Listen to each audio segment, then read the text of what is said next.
Ladies and gentlemen, let us start the next lecture. The speaker is Mr. Yusuke Endoh. He works for Cookpad Incorporated as a full-time developer of Ruby. His title is Making Ruby a Secure Language, Update of Countermeasure Against Ruby's Vulnerability. Mr. Endoh, could you please go ahead? Thank you for your kind introduction. As was introduced, I am Endoh. I am a full-time development engineer of Ruby. I would like to talk about making Ruby a secure language. I'm a Ruby development engineer, and I work full-time for Cookpad Incorporated. Together with Mr. Koichi Sasada, who was also a speaker here, I work with him for Ruby. I aim at making Ruby code robust in my activity. I have developed functions to measure code coverage and its implementation, and also I worked for pattern analysis. I'm also engaged in something else, which I have not shared occasionally, but I work for vulnerability handling of Ruby and security release. So I would like to talk about this case. Well, the title had the wording vulnerability. Let's talk about vulnerability. Vulnerability means a critical bug that could lead to information security crisis. Of course, Ruby also has vulnerability. And if you leave vulnerability of Ruby without taking countermeasures, then your service written in Ruby may be taken over, and in the worst case scenario, confidential information of the service may be leaked. In order to prevent that, Ruby releases patches occasionally to fix vulnerability of the program. I think you may have already seen this. This is released by Ruby, and it is often the case in every December. Minor version is released, and tiny release, smaller level release is performed irregular manner. And in this release contains the vulnerability patch, and could you please see the details? And this is the content of the security release, and this kind of information is released 2 to 3 times a year. And I would like to talk about story behind this security release.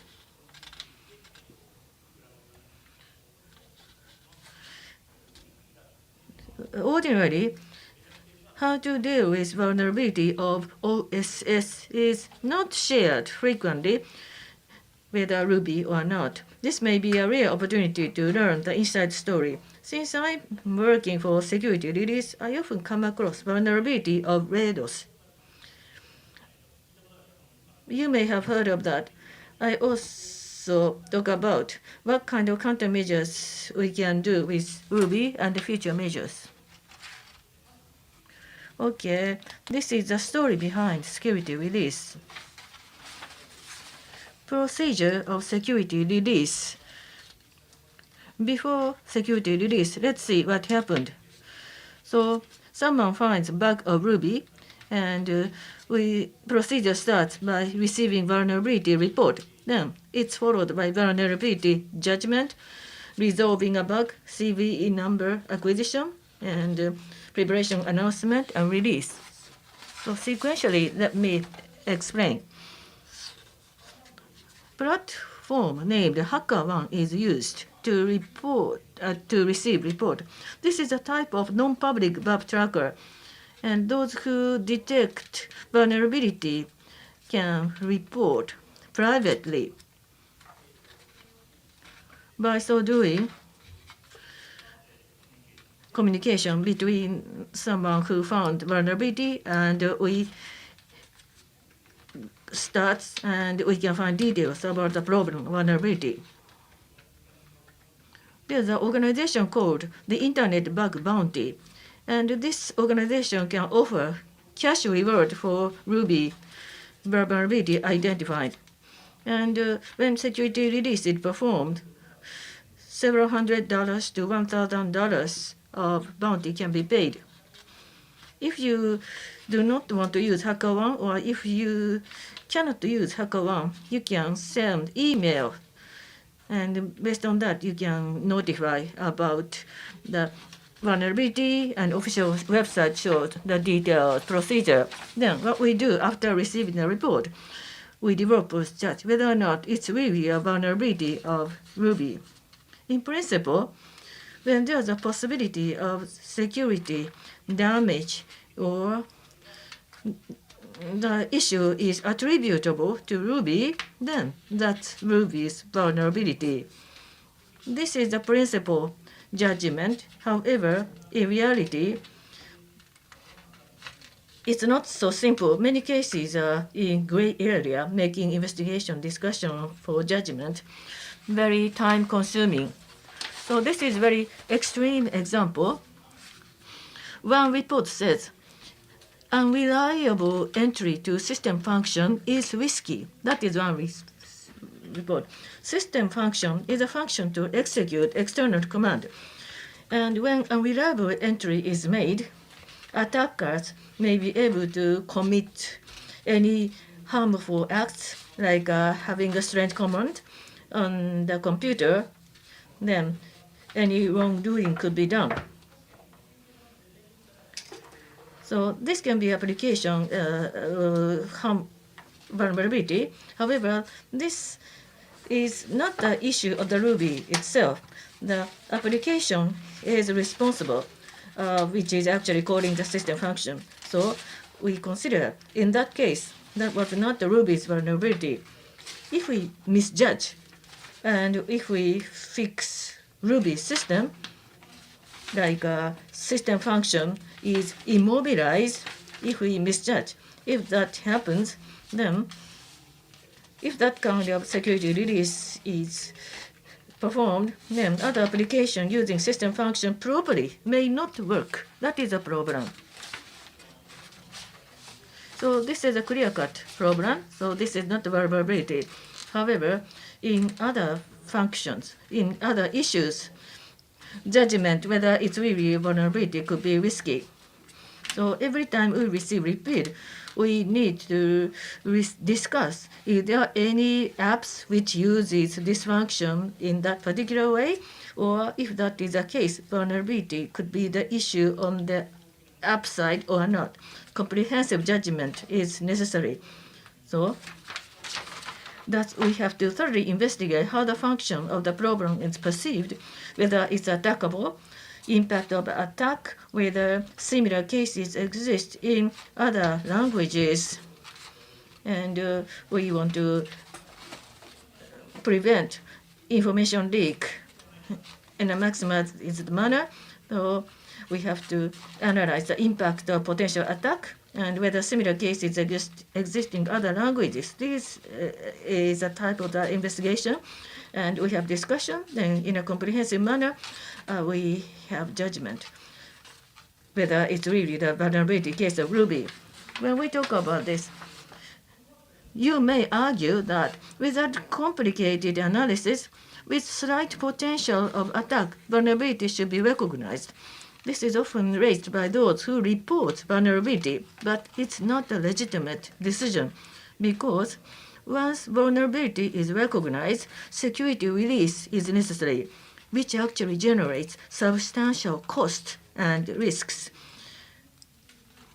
Well, I would like to talk about it in detail later. Security release itself is quite costly. Then users have to update after security release. Then, of course, if it's a real problem, update is necessary, but there's a social cost involved as well. And vulnerability fix often leads to incompatibility. Then, as a result, existing codes may be destroyed. We thought there's a vulnerability fix, but other codes may not work. And also, In a large-scale OSS like Ruby, the fact of Ruby recognizing certain issue as vulnerability can affect library using Ruby, and sometimes other language processing systems may have to follow suit. Therefore, simply recognizing an issue as vulnerability when potentially of attack is almost none means you neglect social cost and risks that entail. Having said so, I do not want to think Ruby neglects vulnerability. Let me add that Ruby basically makes judgment conservatively. That means Ruby is already robust enough. That is my personal impression. Therefore, vulnerability reports we receive are not really threatening. Well, if we determine there is a vulnerability problem, then just a limited Ruby developer get together to create a patch. Making a patch is also tricky. The patch must be kept private until release. If the patch is leaked, then attackers may find out there are such problems exist in Ruby. They may tend to attack. Then, in the development of OSS, especially in the contemporary ecosystem, it's very difficult to use, and public pull request cannot be used. Then, so many people cannot see and try. That kind of thing is not possible, and we still have some room for improvement in the current toolchain. Verification in CI can be performed immediately before the release only. Under such constraint, making correct patch is really difficult and stressful. We tend to make errors. Unfortunately, after the release, a defect was found, and we have to work for release once again. In parallel to creation of patch, CVE identification number should be obtained. I think you have already seen this. This is CVE 2022 2373 something. So this is something we can actually apply to the MITRE website, and in several days we can get identifier. With this CVE number, this is just for your reference, but with this number you consider this is really a serious problem. But when someone applies for CVE number, the applicants and the content is not really verified. Therefore, in an extreme case, those who are not involved in development of Ruby, such people can obtain CVE number of the Ruby. And I have actually seen such cases occasionally. So, existence of CVE number does not always mean there's a vulnerability issue. So we do not know what kind of vulnerability it is. So each one of us has to verify the content and seriousness of CVE number. After obtaining CVE number, announcement of vulnerability information should be prepared like that. There's a problem like that, witness, and which version will be affected, and the credit mean the person who detected the vulnerability. So this kind of announcement also should be confidentially kept until the day of the release. This must be kept confidential, and this is the preparation. After that, we have to decide when to release. And a lot of people are released in the branch maintenance and package preparation and server management and maintenance of the function, and those who actually monitor on the day. So these people have to agree on the date. So it's cumbersome to adjust schedule. And something we have to think about is that Monday Japan time means Sunday US time, which is not preferable. And Friday in Japan is a day before weekend. Users may not easily work on that. So I think selection of date is also very important. Then finally, we decide the release date and then notify the parties concerned. On the day of the release, we do the rest of the things. So specifically patches committed to each branch and make sure CI is passed. And then Ruby package is created and make sure that package CI is passed. And then package and announcement is publicized, and that's done. And that is the current security release process of Ruby. This is the current process. It used to be more chaotic, but we actually learned from other OSS security process, and we have come this far with a series of improvements so far, and also semi-automation was achieved. That's what we have done so far. So situation has become much better, but we would like to continue the improvement. Personally, my idea is security release is rather non-regular, on a non-regular basis, not periodic. When we look at the Node.js, and although not explicitly, almost once every 2 months, security release is performed. So I could see that in a situation. Therefore, if we decide that the release will be once every 2 months, with a periodic timing, maybe release can be organized in that way. Maybe we feel more comfortable about the preparation. So we would like to do that. There are various subjects and also issues we would like to resolve. But due to the time limitation, I can't dwell on them. Rather surprisingly, these processes are open source, and actually they are performed by the free of charge and volunteers. So actually, I am engaged in the resolving of the vulnerability. It is not my major assignment. So there is no one else whose assignment is mainly vulnerability issue. Well, with regard to the open source, and sometimes volunteers do come in to extend their helping hand. So that is good. But as far as this issue is concerned, it is not so easy to call for the support because of confidentiality issue. Therefore, it's not the case that we should recruit the help from anybody in society, in community. So for the CI improvement, the investment is essential. So just like that, we need to make more investment. So I would appreciate your support, financial support and contribution to Ruby Association. So let me now move on to that some sort of a free gift type of section of my talk. It is about Ruby countermeasure and also ReDOS. It is slightly different from what I have been discussing so far. More recently, I was engaged in the vulnerability resolving, and the ReDOS was often, rather frequently observed. What is it about? Currently, in the current UV, users can take certain countermeasures and also future comprehensive countermeasures in their mind. I would like to talk about it too. What about ReDOS? RE is the first two letters. It means regular expression, not only in Ruby but also in many languages, and it is a decomposing function. So it is a very simple function, and it can decompose strings. Therefore, it is very convenient. However, sometimes decomposing takes quite a long time in some cases. So ReDOS is regular expression denial of service.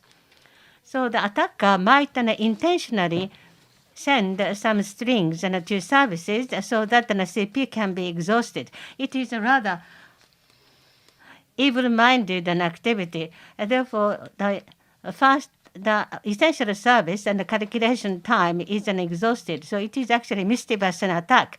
Not only in Ruby, but also in JavaScript and also Python, it has become the issue to be resolved.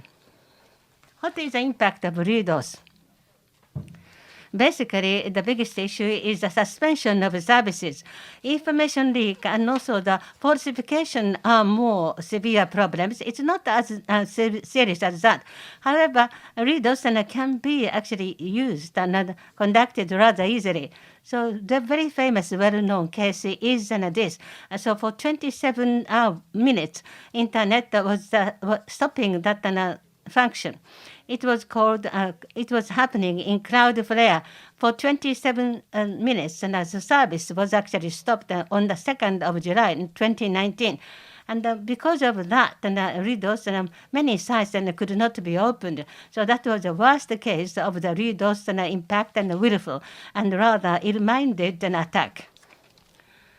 So what can we do as users of the Ruby? So maybe basically speaking, you should avoid the writing of the regular writing and in which could cause redos. But that judgment is rather hard. Recheck is one tool which is actually used more recently. It is a machine-based judgment, and then the tool can actually make a judgment. But we need to actually transform the expression in order to use it in Ruby. The regular expression can be checked, and if the strings are too long, we can actually take some approach. So you should avoid it. Maybe several 10,000 of bytes and will cause some problems. So do you really need to decompose that long strings? So you should think about it. However, although occasionally even 100 bytes, which is very short, could be actually causing some problem. Another countermeasure we can think about. So the lag time out is actually set forth. So by the unit of request, you can actually use the timeout function. Then you can avoid the attack from redos.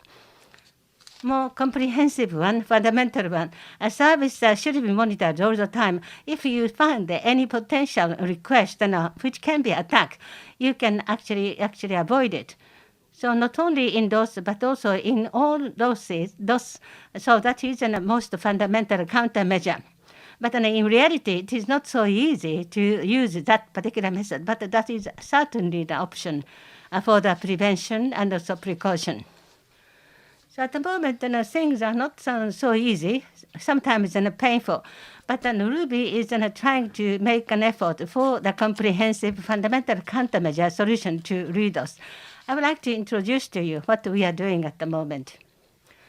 On the part of the users, and actually the correction can be made for the regular expression, but it is not really most favored one. By changing that, and maybe that actually that code can be changed, and in order to fix it, and actually it is causing some cost. So if we actually avoid redos on the part of the Ruby main body, that would be the ideal. So there are 3 measures we can take for that purpose. The first one, that might be often quoted as a sort of idea. The efficient algorithm can be used. That is one option. Actually, that a regular expression engine can be actually changed. Onigumo is a currently used one in Ruby, and the redos could be triggered by that. That is known.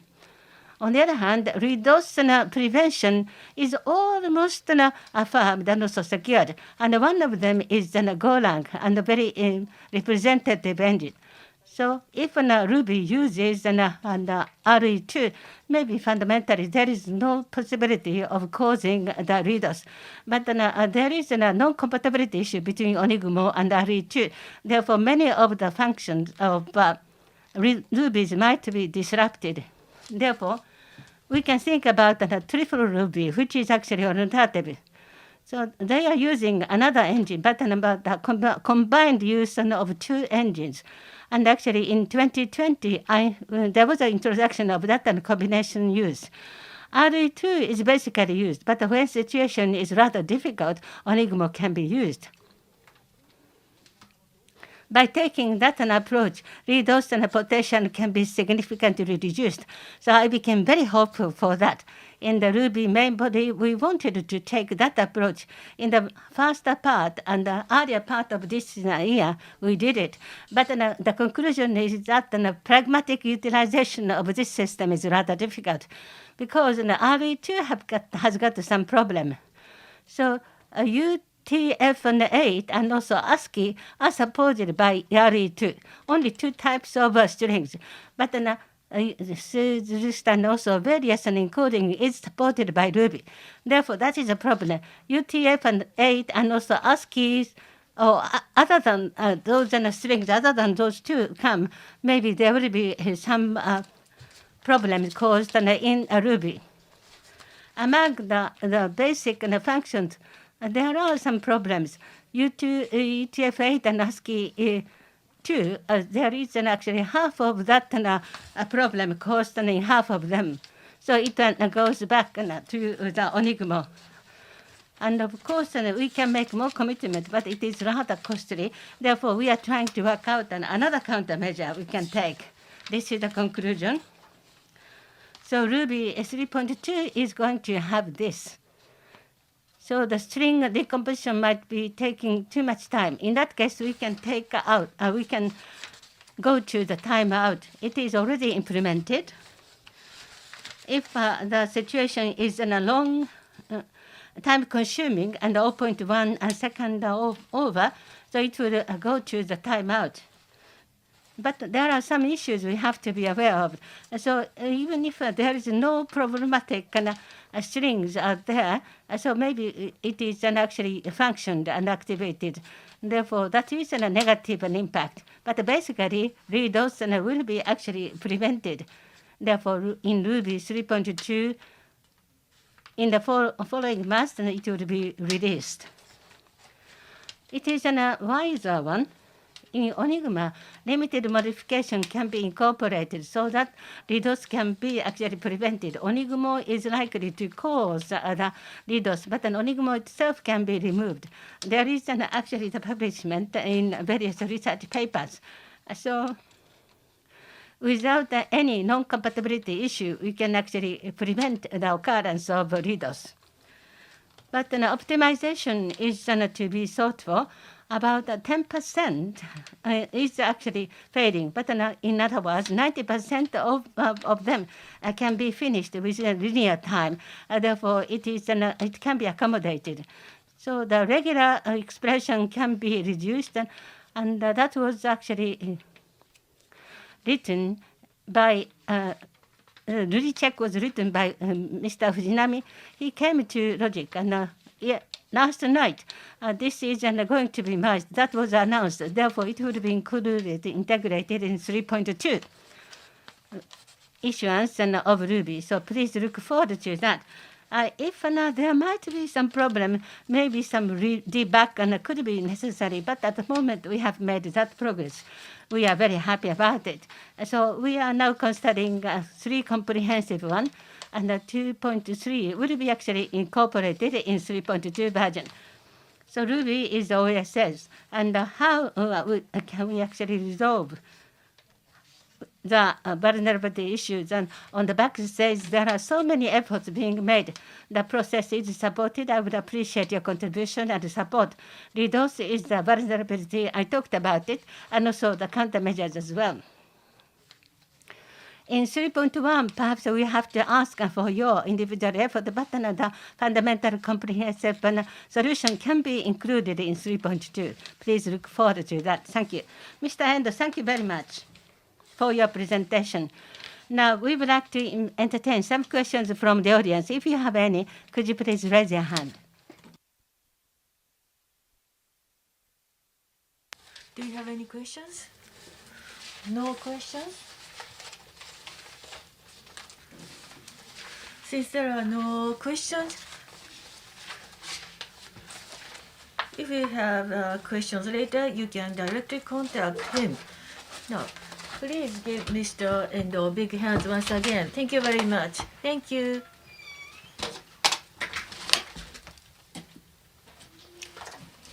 Thank you very much, and we would like to invite the speaker from Reddick, and Mr. Kentaro Odai is the speaker for the next presentation. We are now preparing the stage for that facilitation, and could you please wait a little bit?